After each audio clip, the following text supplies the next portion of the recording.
China తాజాగా Pacific మహాసముద్రంలో వ్యూహాత్మక ఖండాంతర బాలిస్టిక్ క్షిపణి పరీక్ష నిర్వహించింది.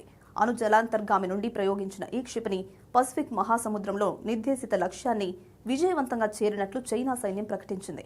ఈ పరిణామం అంతర్జాతీయంగా తీవ్ర కలకలం రేపింది. సముద్ర గర్భం నుండి ఇంత సుదూర శ్రేణి క్షిపణిని చైనా బహిరంగంగా పరీక్షించడం ఇదే మొదటిసారి. క్షిపణికి ఎలాంటి పేలుడు పదార్థాలు లేని కేవలం శిక్షణ కోసం ఉపయోగించే డమ్మీ వార్ హెడ్ ను అమర్చారు.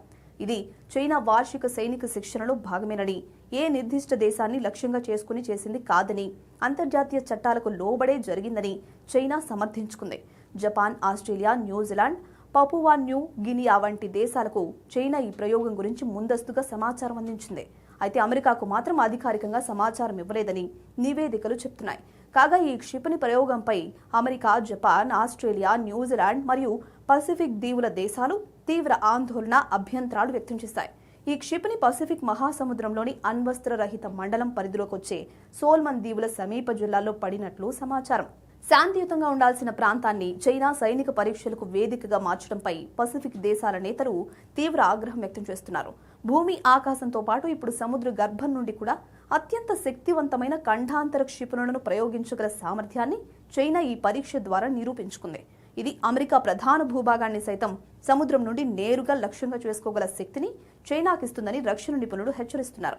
చైనా తన అణు కార్యక్రమాలు, క్షిపణి సామర్థ్యాల విస్తరణపై అత్యంత రహస్యాన్ని పాటిస్తుంది.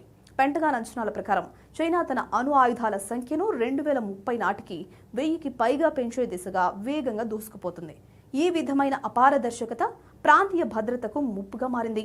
చైనా ఉద్దేశపూర్వకంగానే అమెరికా, తైవాన్తో పాటు ఇతర మిత్ర దేశాలకు ఒక బలమైన హెచ్చరిక సందేశాన్ని పంపడానికి ఈ ప్రయోగాన్ని వేదికగా చేసుకుందని విశ్లేషకులు భావిస్తున్నారు. ఈ చర్య ఇండో పసిఫిక్ ప్రాంతంలో శాంతిని దెబ్బతీసి ఆయుధ పోటీని మరింత పెంచుతుందని ఆస్ట్రేలియా, జపాన్ దేశాలు ఆరోపించాయి. చైనా ఈ చర్యను కేవలం సాధారణ సైనిక శిక్షణగా కొట్టిపారేస్తున్నప్పటికీ పసిఫిక్ ప్రాంతంలో తన ఆధిపత్యాన్ని ప్రదర్శించేందుకే ఇటువంటి వ్యూహాత్మక ప్రయోగాలు చేస్తోందని స్పష్టమవుతోంది.